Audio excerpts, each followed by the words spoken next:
ಇವತ್ತು ಕರಣ್ ಬರ್ಡೇ ಆಗಿತ್ತು. ಮಗ ಬಿಯರ್ ಕುಡಿಯೋಣ? ಬಾ ಕುಡಿಯೋಣ ಇವತ್ತು. ಕರಣ್ ಮತ್ತೆ ಪಪ್ಪು ಇಬ್ರು ವೈನ್ ಶಾಪ್ ಇಂದ ಬಿಯರ್ ತಗೊಂಡ್ರು. ಆದ್ರೆ ಕುಡಿಯೋದೆಲ್ಲಿ? ಟೆನ್ಷನ್ ತಗೋಬೇಡ, ಯಾವ್ದಾದ್ರೂ ನಿರ್ಜನ ಪ್ರದೇಶ ಸಿಕ್ಕೇ ಸಿಗುತ್ತೆ. ಅವರಿಬ್ರು ಬೈಕ್ ನಲ್ಲಿ ಸುತ್ತಾಡ್ತಿದ್ರು. ಅವರ ಗಮನ ಅಲ್ಲೇ ಇದ್ದ ಗೋಡನ್ ಮೇಲೆ ಹರಿತು. ಅಲ್ ನೋಡು, ಅದಕ್ಕಿನ್ನ ಬೆಟರು ಯಾವ ಪ್ಲೇಸ್ ಸಿಗೋದಕ್ ಸಾಧ್ಯ? ಹೌದು ಮಗ, ಬಾ ಅಲ್ಲೋಗೋಣ. ಕರಣ್ ಮತ್ತೆ ಪಪ್ಪು ಇಬ್ರು ಬಿಯರ್ ಬಾಟಲ್ ಹಿಡ್ಕೊಂಡು ಆ ಗೋಡನ್ ಕಡೆ ಹೊರಟ್ರು. ಗೋಡನ್ ಒಳಗೆ ಕಾಲಿಡ್ತಿದ್ದ ಹಾಗೆ ಪಪ್ಪುಗೆ ಭಯ ಆಯ್ತು. ಏನಾಯ್ತು? ನನ್ ಮುಂದೆ ಯಾರೋ ಹೋದಂಗ ಅನ್ನಿಸ್ತು. ನೀನೊಬ್ಬ ಪುಕ್ಲ, ಯಾವಾಗ ನೋಡಿದ್ರು ಹೆದರ್ಕೊಂಡೇ ಇರ್ತೀಯ. ಬಿಡು, ನಡಿ, ಆರಾಮಾಗಿ ಕೂತ್ಕೋ, ಯಾರು ಇಲ್ಲ ಇಲ್ಲಿ. ಕರಣ್ ಮತ್ತೆ ಪಪ್ಪು ಇಬ್ರು ಕೆಳಗ್ ಕೂತ್ಕೊಂಡ್ರು. ಪಪ್ಪು ಬಿಯರ್ ಬಾಟಲ್ ನ ಓಪನ್ ಮಾಡ್ದ. ಇದ್ದಕ್ಕಿದ್ದ ಹಾಗೆ ಜೋರಾಗಿ ಗಾಳಿ ಬೀಸೋಕೆ ಶುರುವಾಯ್ತು. ನನ್ಗೆ ಯಾಕೋ ಇಲ್ಲಿ ಯಾರೋ ಇದಾರೆ ಅನ್ನಿಸ್ತಿದೆ. ಅಯ್ಯೋ ಪುಕ್ಲ, ನೀನು ಕುಡಿದೇನೆ ಕಿಕ್ಕತ್ತಿದೆ ಅನ್ಸುತ್ತೆ. ಯಾರು ಇಲ್ಲ ಇಲ್ಲಿ, ಸುಮ್ನೆ ಬಿಯರ್ ಕುಡಿ. ಕರಣ್ ಮತ್ತೆ ಪಪ್ಪು ಇಬ್ರು ಕುಡಿಯೋಕೆ ಶುರು ಮಾಡಿದ್ರು. ಮತ್ತೆ ಗಾಳಿ ಜೊತೆ ಧೂಳ್ ಕೂಡ ಬರೋದಕ್ಕೆ ಶುರುವಾಯ್ತು. ನಾವಿಲ್ಲಿಂದ ಹೋಗ್ಬೇಕು ಮಗ, ಇಲ್ಲಿ ಪಕ್ಕ ಯಾರೋ ಇದಾರೆ. ಇರು, ನಾನ್ ನೋಡ್ತೀನಿ ಯಾರು ಅಂತ. ಕರಣ್ ನಿಂತ್ಕೊಂಡ ಮತ್ತೆ ಕೂಗೋಕ್ ಶುರು ಮಾಡ್ದ. ಯಾರಿದ್ದೀರಾ ಇಲ್ಲಿ? ಧೈರ್ಯ ಇದ್ರೆ ನನ್ ಮುಂದೆ ಬನ್ನಿ. ಗಾಳಿ ಬೀಸೋದು ನಿಲ್ತು. ಎಲ್ಲಾವುದು ಶಾಂತವಾಯ್ತು. ಮತ್ತೆ ಕರೆಂಟ್ ಹೊಡಿಯೋದ್ರ ಜೊತೆಗೆ ಅವರಿಬ್ಬರ ಮುಂದೆ ಒಂದು ದೆವ್ವ ಬಂತು. ದೆವ್ವನ ನೋಡಿ ಪಪ್ಪು ಮತ್ತೆ ಕರಣ್ ಇಬ್ರು ತುಂಬಾ ಹೆದರ್ಕೊಂಡಿದ್ರು. ಓಡು ಓಡು ಓಡು, ಬೇಗ ಓಡು ಇಲ್ಲಿಂದ, ಬೇಗ ಓಡು. ನಿಮ್ಗೆ ಧೈರ್ಯ ಇದ್ರೆ ನನ್ ಮುಂದೆ ನಿಂತ್ಕೊಂಡು ತೋರ್ಸಿ. ಪಪ್ಪು ಮತ್ತೆ ಕರಣ್ ಇಬ್ರು ಓಡೋಕ್ ಶುರು ಮಾಡಿದ್ರು. ಆದ್ರೆ ಅವ್ರ ಕಾಲ್ಗಳ್ ಮಾತ್ರ ಮೂವ್ ಆಗ್ತಿತ್ತು. ಆದ್ರೆ ಅವರು ಅದೇ ಜಾಗದಲ್ಲೇ ಇದ್ರು. ದೆವ್ವ ಅವ್ರ ಹತ್ರ ಬಂದು ಅವರಿಬ್ರ ಕುತ್ತಿಗೆಗೂ ಕೈ ಹಾಕ್ತು. ಹಾಗೆ ಅವರಿಬ್ರನ್ನು ಎತ್ಕೊಂಡು ಒಳಗಡೆ ಕರ್ಕೊಂಡು ಹೋಯ್ತು. ಒಳಗಡೆ ಒಂದು ಹಳೆ ಮಷೀನ್ ಇತ್ತು. ದೆವ್ವ ಅವರಿಬ್ರ ತಲೆನೂ ಹಿಡಿದು ಹೊಡ್ಸೋಕೆ ಶುರು ಮಾಡ್ತು. ದೆವ್ವ ಅವರಿಬ್ರ ತಲೆಯನ್ನ ಎಷ್ಟು ಹೊಡಿಸ್ತು ಅಂದ್ರೆ ಅವರು ಅವರ ಪ್ರಾಣನೇ ಬಿಡೋವರೆಗೂ. ಮಾರನೇ ದಿನ ಪೊಲೀಸ್ ಆ ಗೋಡನ್ನ ಸೀಲ್ ಮಾಡಿದ್ರು. ಗೋಡನ್ನ ಮಾಲೀಕ ಜಗದೀಶ್ ಟೆನ್ಷನ್ ಆದ. ಇದೇನ್ ನಡೀತಿದೆ ನನ್ನ ಗೋಡನಲ್ಲಿ? ಇದಂತೂ ಕೊಲೆ. ಅಷ್ಟಕ್ಕೂ ಯಾರು ಸಾಯಿಸ್ತಿದ್ದಾರೆ ಇವ್ರನ್ನ? ಮಾಲೀಕ್ರೆ, ನನ್ಗನ್ನಿಸ್ತಿದೆ ಇದು ಭೂತ ಪ್ರೇತದ ಕೆಲ್ಸ ಅಂತ. ನನಗ್ ಗೊತ್ತಿರೋ ಒಂದು ಸ್ವಾಮೀಜಿ ಇದಾರೆ, ನಾವು ಅವ್ರ ಸಹಾಯ ಪಡಿಬೇಕು. ಬಹುಶಃ ನೀನ್ ಹೇಳೋದು ಸರಿನೇ, ನನಗೂ ಕೂಡ ಅನ್ನಿಸ್ತಿದೆ ಈ ಗೋಡನಲ್ಲಿ ಏನೋ ಇದೆ ಅಂತ. ಜಗದೀಶ್ನ ನೌಕರ ಒಬ್ಬ ಮಂತ್ರವಾದಿ ಹತ್ರ ಕರ್ಕೊಂಡು ಹೋಗ್ತಾನೆ. ಕೆಲವು ತಿಂಗಳಿಂದ ನನ್ನ ಗೋಡನಲ್ಲಿ ಕೆಟ್ಟ ಘಟನೆಗಳು ನಡೀತಾ ಇದೆ. ಅಲ್ಲಿ ಜನರ ಕೊಲೆ ಆಗ್ತಿದೆ. ಈಗ ನೀವೇ ಈ ತೊಂದರೆಗಳಿಂದ ನನ್ನ ಕಾಪಾಡಬೇಕು ಸ್ವಾಮಿಗಳೇ. ಅಲ್ಲಿ ಏನೋ ಇದೆ, ಅದು ತುಂಬಾ ಶಕ್ತಿಶಾಲಿ. ಅದನ್ನ ತಿಳ್ಕೊಳ್ಳೋದಕ್ಕೆ ನಾವು ಅಲ್ಲಿ ಹೋಗ್ಬೇಕು. ನಾಳೆ ಅರ್ಧರಾತ್ರಿಯಲ್ಲಿ ನಾನು ನಿನ್ನ ಗೋಡನಿನ ಹೊರಗೆ ಸಿಗ್ತೀನಿ. ಸರಿ ಸ್ವಾಮಿ. ಒಂದಿನ ಮಧ್ಯರಾತ್ರಿಯ ಸಮಯದಲ್ಲಿ ಆ ಮಂತ್ರವಾದಿ ಜಗದೀಶ್ಗೆ ಸಿಗ್ತಾನೆ. ಪೊಲೀಸು ಗೋಡನ್ನ ಸೀಲ್ ಮಾಡಿದ್ದಾರೆ, ನಾವು ಒಳಗಡೆ ಹೇಗೋಗೋದು? ಮಂತ್ರವಾದಿ ಏನೋ ಮಂತ್ರ ಹೇಳ್ದ. ಆಗ ಗೋಡನ್ಗೆ ಹಾಕಿದ ಸೀಲ್ ತಂತಾನಾಗೆ ಓಪನ್ ಆಯ್ತು. ಈಗ ನಡೀರಿ ಒಳಗೆ. ಮಂತ್ರವಾದಿ ಜಗದೀಶ್ ಹಾಗೂ ಅವನ ನೌಕರ 3 ಜನನು ಒಳಗ್ ಹೋದ್ರು. ಇಲ್ಲಿ ಯಾರಿದ್ರು ನನ್ ಮುಂದೆ ಬನ್ನಿ. ಓಂ ಬ್ರೀಂ ಕ್ರೀಂ, ಓಂ ಬ್ರೀಂ ಕ್ರೀಂ, ಓಂ ಬ್ರೀಂ ಕ್ರೀಂ. ಮಂತ್ರವಾದಿ ಆ ಮಂತ್ರ ಹೇಳಿದ ತಕ್ಷಣ ಆ ದೆವ್ವ ಎಲ್ಲರ ಮುಂದೆನೂ ಬಂದ್ಬಿಡ್ತು. ಏ ಮಂತ್ರವಾದಿ, ಹೊರಟೋಗಿಲ್ಲಿಂದ, ಹೊರಟೋಗು. ನಾನ್ ಹೋಗೋದಿಲ್ಲ, ಇಲ್ಲಿಂದ ನೀನ್ ಹೋಗ್ಬೇಕು. ಇಲ್ಲ, ಇದು ನನ್ನ ಜಾಗ, ನನ್ನ ಅಡ್ಡ. ಈ ಗೋಡೋನು ಈ ವ್ಯಕ್ತಿದು. ನೀನು ಅನಾವಶ್ಯಕವಾಗಿ ಅವ್ರಿಗೆ ತೊಂದರೆ ಕೊಡ್ತಿದ್ಯಾ? ನಾನ್ ಇವನಿಗೇನು ತೊಂದರೆ ಕೊಟ್ಟಿಲ್ಲ. ಇವನ್ ಸುಳ್ಳು ಹೇಳ್ತಿದ್ದಾನೆ. ಈ ಗೋಡೋನಲ್ಲಿ ನೀನು 5 ಜನರನ್ನ ಸಾಯಿಸಿದ್ಯಾ, ಆದ್ರೂ ಕೂಡ ನೀನ್ ಏನು ತೊಂದರೆ ಕೊಟ್ಟಿಲ್ಲ ಅಂತ ಹೇಳ್ತಿದ್ಯಾ? 5 ಜನ ಅಲ್ಲ, 5 ಕುಡ್ದಿರೋ ಜನ. ಏನೇ ಆಗ್ಲಿ, ಅವರು ಕೂಡ ಮನುಷ್ಯರೇ ಅಲ್ವಾ? ಇಲ್ಲ, ಕುಡುಕರಿಗೆ ಬದುಕೋದಕ್ಕೆ ಯಾವುದೇ ಹಕ್ಕಿಲ್ಲ. ನಾನು ಎಲ್ಲಾ ಕುಡುಕರನ್ನ ಸಾಯಿಸ್ತೀನಿ, ಸಾಯಿಸ್ತೀನಿ. ಬಹುಶಃ ನಿನ್ಗೇನೋ ಕೆಟ್ಟದ್ ನಡೆದಿದೆ. ಹೌದು, ತುಂಬಾ ತೊಂದ್ರೆ. ನನ್ನ ಹೆಸರು ನಳಿನಿ. ನಂದು ಕೇಟರಿಂಗ್ ಬಿಸ್ನೆಸ್ ಇತ್ತು. ಈ ರೋಟಿ ಮಷೀನ್ ನಂದೇ. ನಾನಿದನ್ನ ತುಂಬಾ ಕಷ್ಟಪಟ್ಟು ಕೊಂಡ್ಕೊಂಡಿದ್ದೆ. ಒಂದಿನ ನನ್ ಮದ್ವೆ ಪಾರಸ್ ಅನ್ನೋ ವ್ಯಕ್ತಿ ಜೊತೆ ಆಯ್ತು. ಮೊದ್ಲೆಲ್ಲ ತುಂಬಾ ಚೆನ್ನಾಗೇ ಇತ್ತು. ನಾನ್ ತುಂಬಾ ಖುಷಿಯಾಗೇ ಇದ್ದೆ. ಪಾರಸ್ ನನ್ನ ತುಂಬಾ ಕೇರ್ ಮಾಡ್ತಿದ್ದ. ನಾನು ಬಿಸ್ನೆಸ್ ಮಾಡೋದ್ರ ಜೊತೆಗೆ ಮನೆನೂ ಸಂಭಾಳಿಸ್ತಿದ್ದೆ. ಆದ್ರೆ ಪಾರಸ್ಗೆ ಕುಡಿಯೋ ಅಂತ ಕೆಟ್ಟ ಚಟ ಹತ್ಕೊಂತು. ಕುಡ್ತಾ ಅನ್ನೋದು ಪಾರಸ್ನ ಮನುಷ್ಯನಾಗಿ ಮೃಗವಾಗಿ ಮಾಡ್ತು. ಅವನು ಕುಡಿಯೋದಕ್ಕೆ ದುಡ್ಡಿಗೋಸ್ಕರ ನನ್ನ ದಿನ ಹೊಡಿತಿದ್ದ. ನಾನ್ ದಿನ ಅಳ್ತಾ ಇದ್ದೆ. ನನ್ನ ಶರೀರ ತುಂಬಾ ಅವನು ಹೊಡೆದಿದ್ ಮಾರ್ಕ್ಸೇ ಇರ್ತಾ ಇತ್ತು. ಒಂದಿನ ಏನಾಯ್ತು ಅಂದ್ರೆ, ನಾನು ರೋಟಿ ಮಷೀನ್ ನಲ್ಲಿ ರೋಟಿ ಮಾಡ್ತಾ ಇದ್ದೆ. ಆಗ ಪಾರಸ್ ನನ್ನ ಹತ್ರ ದುಡ್ಡು ಕೇಳ್ಕೊಂಡ್ ಬಂದ.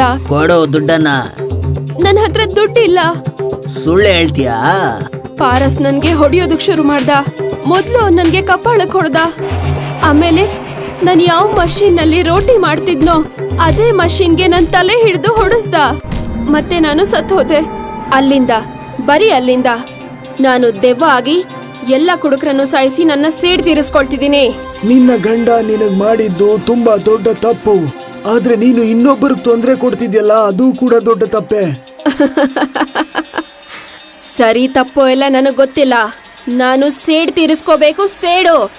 ಸೇಡ್ ತೀರಿಸ್ಕೊಂತೀನಿ ಅಂತ ನೀನು ಕುರುಡಾಗಿದ್ಯಾ? ಓಂ ಬ್ರೀಂ ಕ್ರೀಂ, ಓಂ ಬ್ರೀಂ ಕ್ರೀಂ, ಓಂ ಬ್ರೀಂ ಕ್ರೀಂ. ಮಂತ್ರವಾದಿ ಮಂತ್ರ ಹೇಳೋಕೆ ಶುರು ಮಾಡ್ದ. ದೆವ್ವನ ಅವನ ಬಂಧನದಲ್ಲಿ ಬಂಧಿಸ್ದ. ನೀನು ಈ ರೊಟ್ಟಿ ಮಾಡೋ ಮಿಷಿನ್ ಅಲ್ಲಿ ಬಂದಿ ಆಗಿರ್ತೀಯ. ಓಂ ಬ್ರೀಂ ಕ್ರೀಂ, ಓಂ ಬ್ರೀಂ ಕ್ರೀಂ, ಓಂ ಬ್ರೀಂ ಕ್ರೀಂ. ದೆವ್ವ ಆ ರೋಟಿ ಮಷೀನ್ ಒಳಗಡೆ ಬಂಧನ ಆದ್ಲು. ಮಂತ್ರವಾದಿ ಅವನ್ ಕಣ್ ಮುಚ್ಕೊಂಡ ಮತ್ತೆ ಜೋರಾಗಿ ಮಂತ್ರ ಹೇಳೋಕೆ ಶುರು ಮಾಡ್ದ. ಓಂ ಬ್ರೀಂ ಕ್ರೀಂ, ಓಂ ಬ್ರೀಂ ಕ್ರೀಂ, ಓಂ ಬ್ರೀಂ ಕ್ರೀಂ, ಓಂ ಬ್ರೀಂ ಕ್ರೀಂ, ಓಂ ಬ್ರೀಂ ಕ್ರೀಂ. ಮಂತ್ರವಾದಿ ಹೇಗೆಲ್ಲ ಮಂತ್ರ ಹೇಳೋಕೆ ಶುರು ಮಾಡದ್ನೋ ಆ ರೋಟಿ ಮಾಡೋ ಮಷೀನ್ ಹಾಗೆ ಭೂಮಿ ಒಳಗೆ ಹೋಗ್ತಾ ಹೋಯ್ತು. ಓಂ ಬ್ರೀಂ ಕ್ರೀಂ, ಓಂ ಬ್ರೀಂ ಕ್ರೀಂ, ಓಂ ಬ್ರೀಂ ಕ್ರೀಂ, ಓಂ ಬ್ರೀಂ ಕ್ರೀಂ, ಓಂ ಬ್ರೀಂ ಕ್ರೀಂ. ಹಾಗೆ ನೋಡ್ತಾ ನೋಡ್ತಾ ಆ ಮಷೀನ್ ಭೂಮಿ ಒಳಗೆ ಹೊರಟೋಯ್ತು. ಮಂತ್ರವಾದಿ ಈಗ ಕಣ್ಬಿಟ್ಟ. ಆ ದೆವ್ವ ಮತ್ತೆ ವಾಪಸ್ ಬರಲ್ಲ.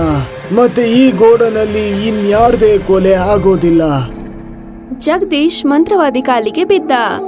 ಮಂತ್ರವಾದಿ ಜಗದೀಶ್ಗೆ ಆಶೀರ್ವಾದ ಮಾಡಿ ನಗ್ತಾ ನಗ್ತಾ ಅಲ್ಲಿಂದ ಹೊರಟ. ಇವತ್ತು ಕರಣ್ ಬರ್ಡೇ ಆಗಿತ್ತು. ಮಗ ಬಿಯರ್ ಕುಡಿಯೋಣ? ಬಾ ಕುಡಿಯೋಣ ಇವತ್ತು. ಕರಣ್ ಮತ್ತೆ ಪಪ್ಪು ಇಬ್ರು ವೈನ್ ಶಾಪ್ ಇಂದ ಬಿಯರ್ ತಗೊಂಡ್ರು. ಆದ್ರೆ ಕುಡಿಯೋದೆಲ್ಲಿ? ಟೆನ್ಷನ್ ತಗೋಬೇಡ, ಯಾವ್ದಾದ್ರೂ ನಿರ್ಜನ ಪ್ರದೇಶ ಸಿಕ್ಕೇ ಸಿಗುತ್ತೆ. ಅವರಿಬ್ರು ಬೈಕ್ ನಲ್ಲಿ ಸುತ್ತಾಡ್ತಿದ್ರು. ಅವರ ಗಮನ ಅಲ್ಲೇ ಇದ್ದ ಗೋಡನ್ ಮೇಲೆ ಹರಿತು. ಅಲ್ ನೋಡು, ಅದಕ್ಕಿನ್ನ ಬೆಟರು ಯಾವ ಪ್ಲೇಸ್ ಸಿಗೋದಕ್ ಸಾಧ್ಯ? ಹೌದು ಮಗ, ಬಾ ಅಲ್ಲೋಗೋಣ.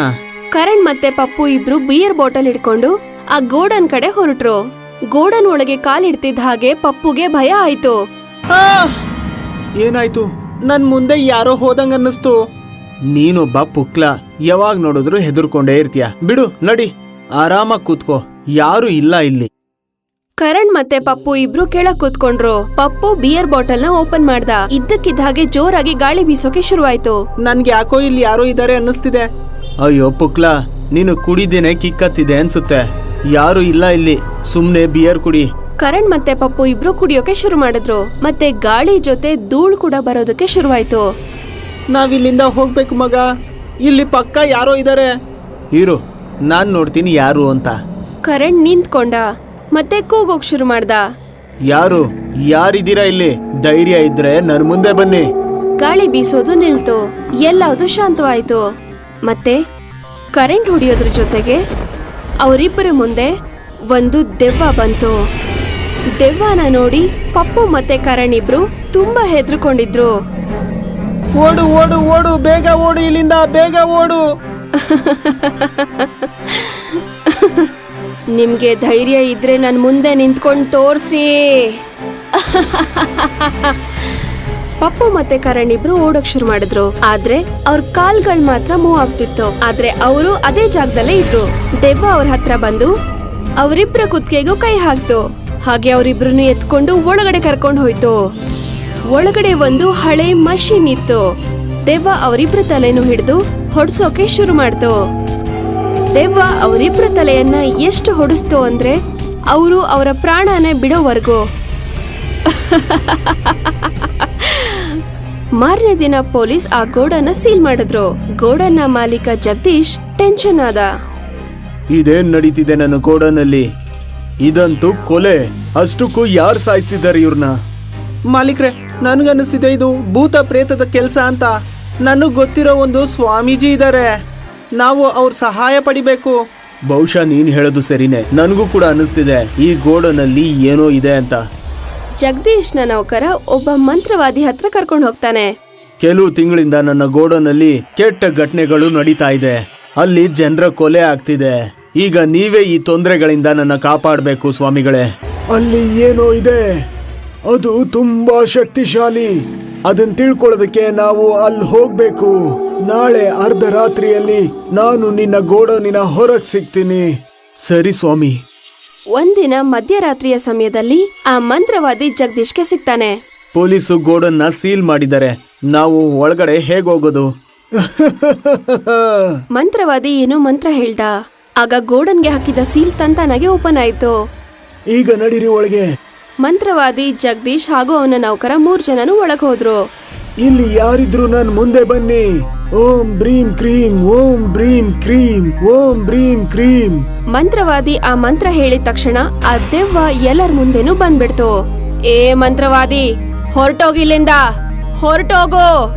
ನಾನ್ ಹೋಗೋದಿಲ್ಲ, ಇಲ್ಲಿಂದ ನೀನ್ ಹೋಗ್ಬೇಕು. ಇಲ್ಲ, ಇದು ನನ್ನ ಜಾಗ, ನನ್ನ ಅಡ್ಡ. ಈ ಗೋಡೋನು ಈ ವ್ಯಕ್ತಿದು. ನೀನು ಅನಾವಶ್ಯಕವಾಗಿ ಅವ್ರಿಗೆ ತೊಂದರೆ ಕೊಡ್ತಿದ್ಯಾ. ನಾನ್ ಇವನಿಗೇನು ತೊಂದರೆ ಕೊಟ್ಟಿಲ್ಲ. ಇವನ್ ಸುಳ್ಳು ಹೇಳ್ತಿದ್ದಾನೆ. ಈ ಗೋಡೋನಲ್ಲಿ ನೀನು 5 ಜನರನ್ನ ಸಾಯಿಸಿದ್ಯಾ, ಆದ್ರೂ ಕೂಡ ನೀನ್ ಏನು ತೊಂದರೆ ಕೊಟ್ಟಿಲ್ಲ ಅಂತ ಹೇಳ್ತಿದ್ಯಾ. 5 ಜನ ಅಲ್ಲ, 5 ಕುಡ್ದಿರೋ ಜನ. ಏನೇ ಆಗ್ಲಿ, ಅವರು ಕೂಡ ಮನುಷ್ಯರೇ ಅಲ್ವಾ? ಇಲ್ಲ, ಕುಡುಕರಿಗೆ ಬದುಕೋದಕ್ಕೆ ಯಾವುದೇ ಹಕ್ಕಿಲ್ಲ.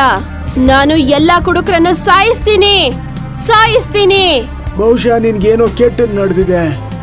ಹೌದು, ತುಂಬಾ ತೊಂದ್ರೆ. ನನ್ನ ಹೆಸರು ನಳಿನಿ. ನಂದು ಕೇಟ್ರಿಂಗ್ ಬಿಸ್ನೆಸ್ ಇತ್ತು. ಈ ರೋಟಿ ಮಷೀನ್ ನಂದೇ.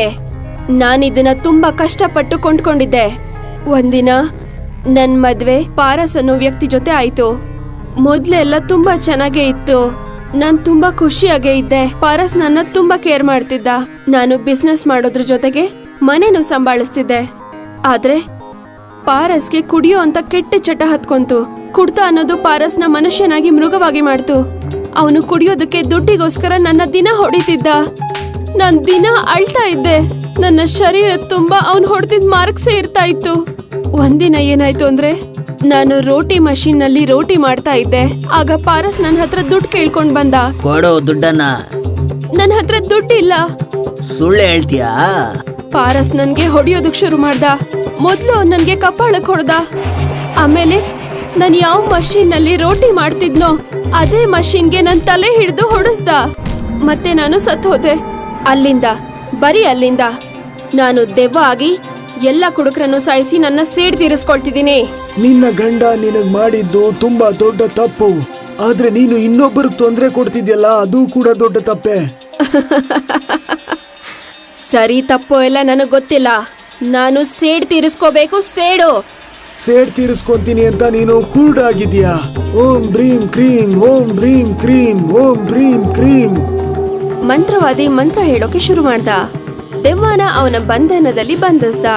ನೀನು ಈ ರೊಟ್ಟಿ ಮಾಡೋ ಮಿಷಿನ್ ಅಲ್ಲಿ ಬಂದಿ ಆಗಿರ್ತೀಯ. ಓಂ ಬ್ರೀಂ ಕ್ರೀಂ, ಓಂ ಬ್ರೀಂ ಕ್ರೀಂ, ಓಂ ಬ್ರೀಂ ಕ್ರೀಂ. ದೆವ್ವ ಆ ರೋಟಿ ಮಷೀನ್ ಒಳಗಡೆ ಬಂಧನ ಆದ್ಲು. ಮಂತ್ರವಾದಿ ಅವನ್ ಕಣ್ ಮುಚ್ಕೊಂಡ ಮತ್ತೆ ಜೋರಾಗಿ ಮಂತ್ರ ಹೇಳೋಕೆ ಶುರು ಮಾಡ್ದ. ಓಂ ಬ್ರೀಂ ಕ್ರೀಂ, ಓಂ ಬ್ರೀಂ ಕ್ರೀಂ, ಓಂ ಬ್ರೀಂ ಕ್ರೀಂ, ಓಂ ಬ್ರೀಂ ಕ್ರೀಂ, ಓಂ ಬ್ರೀಂ ಕ್ರೀಂ. ಮಂತ್ರವಾದಿ ಹೇಗೆಲ್ಲ ಮಂತ್ರ ಹೇಳೋಕೆ ಶುರು ಮಾಡದ್ನೋ ಆ ರೋಟಿ ಮಾಡೋ ಮಷೀನ್ ಹಾಗೆ ಭೂಮಿ ಒಳಗೆ ಹೋಗ್ತಾ ಹೋಯ್ತು. ಓಂ ಬ್ರೀಂ ಕ್ರೀಂ, ಓಂ ಬ್ರೀಂ ಕ್ರೀಂ, ಓಂ ಬ್ರೀಂ ಕ್ರೀಂ, ಓಂ ಬ್ರೀಂ ಕ್ರೀಂ, ಓಂ ಬ್ರೀಂ ಕ್ರೀಂ. ಹಾಗೆ ನೋಡ್ತಾ ನೋಡ್ತಾ ಆ ಮಷೀನ್ ಭೂಮಿ ಒಳಗೆ ಹೊರಟೋಯ್ತು. ಮಂತ್ರವಾದಿ ಈಗ ಕಣ್ಬಿಟ್ಟ. ಆ ದೆವ್ವ ಮತ್ತೆ ವಾಪಸ್ ಬರಲ್ಲ. ಮತ್ತೆ ಈ ಗೋಡನಲ್ಲಿ ಇನ್ಯಾರ್ದೇ ಕೊಲೆ ಆಗೋದಿಲ್ಲ. ಜಗದೀಶ್ ಮಂತ್ರವಾದಿ ಕಾಲಿಗೆ ಬಿದ್ದ. ಮಂತ್ರವಾದಿ ಜಗದೀಶ್ಗೆ ಆಶೀರ್ವಾದ ಮಾಡಿ ನಗ್ತಾ ನಗ್ತಾ ಅಲ್ಲಿಂದ ಹೊರಟ.